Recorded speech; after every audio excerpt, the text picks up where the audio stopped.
একজন হত্যা হবে কেন? চেয়ারে বসা নিয়ে আপনি কেন হত্যা করবেন? আপনাকে এই ক্ষমতা দিল কে?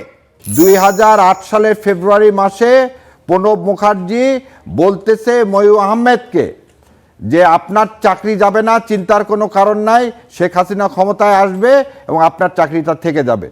2008 সালের ফেব্রুয়ারিতে, 2008 সালের ডিসেম্বরে আমরা ইলেকশন করতে যাচ্ছি, ইলেকশন করব, উনি ফেব্রুয়ারি মাসে বলে দিল কিভাবে? আজকে সেই জিনিসগুলো এখানে কি উদীয়মান, এই যে হত্যাযজ্ঞ, এগুলো সব হচ্ছে ইলেকশন ইঞ্জিনিয়ারিং এর পার্ট। অল আর ইলেকশন ইঞ্জিনিয়ারিং পার্ট। কেন এই পার্ট?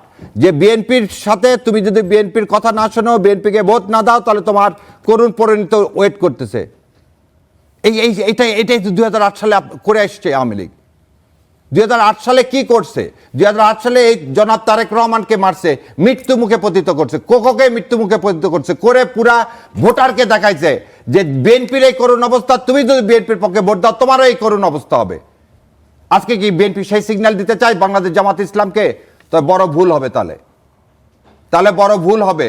2006 সালে মানে 111 থেকে যদি শিক্ষা না নিয়ে আর একটা 111 চিন্তা করে থাকেন, এবং এরকম আর যারা বলতেছেন একজন দুইজন না, প্রতিটা মানুষের প্রাণের মূল্য আছে। আপনি যে প্রাণ তৈরি করতে পারেন না, আপনি সেই প্রাণকে বলতে পারেন না মাত্র 3 জন হত্যা হয়েছে, 10 জন হত্যা হয়নি। আর সেজন্যই তো জুলাই বিপ্লব হয়েছে। একজন হত্যা হবে কেন? চেয়ারে বসা নিয়ে আপনি কেন হত্যা করবেন? আপনাকে এই ক্ষমতা দিল কে? ও, আপনি তাহলে এই ত্রাসের রাজত্ব করে জিততে চান, সে আশা পূরণ হবে না ইনশাল্লাহ।